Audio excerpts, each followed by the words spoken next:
Welcome to TFA Files TV. We are back again with the latest gossip. Nyaya dziri kupisa dziri kutenderera pasocial media. Our number one journalist Hopewell chinos achinyomba Diss Ed Zanupf achiti matambura nekusimbisa ZiG Mari yenyu yakadhakwa muri mbavha dzevanhu. Uyu mufesi uyu akambozama kuda kundibira mbudzi dzangu. Zanupf leadership yakadhakwa akaisa video iyi. Ndo ine kuirwisa iyi ndo masanctions aya. Saka iyi yanga ichiuya kumasanctions neudiki hwayo.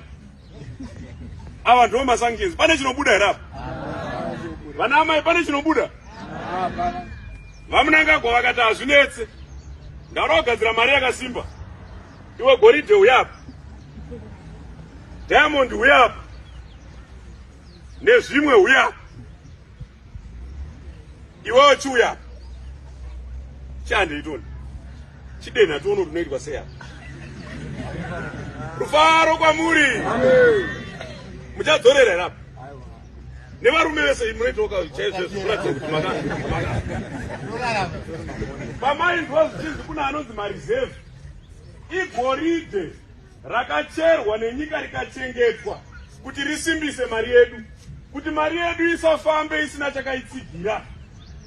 Mari yedu yeZimbabwe yakada kufanana nemusikana asati aroorwa, yakazoroorwa.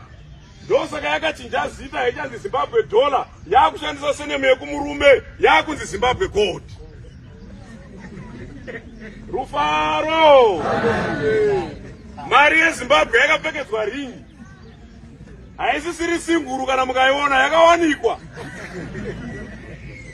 Ndosaka manzwa vamwe vachinetseka kuti kosei yakaiswa QR code. Ndo ringi yakapfekedzwa mari yedu. Mari yedu yaane murume, mari yedu yaane mamonya, haichatangike. Kana sanction rikada kuuya, famba imi muchifamba, famba kafa iyi. Ndo zvazvinoita izvi. Vasibata. Rufaro kwamuri. Togai kumashure ZiG uye pamberi. Zvakureva kuti ava rume havaonda. Goridhe harichinje mutengo mazvisa. Rinoramba rine mutengo umwe chete.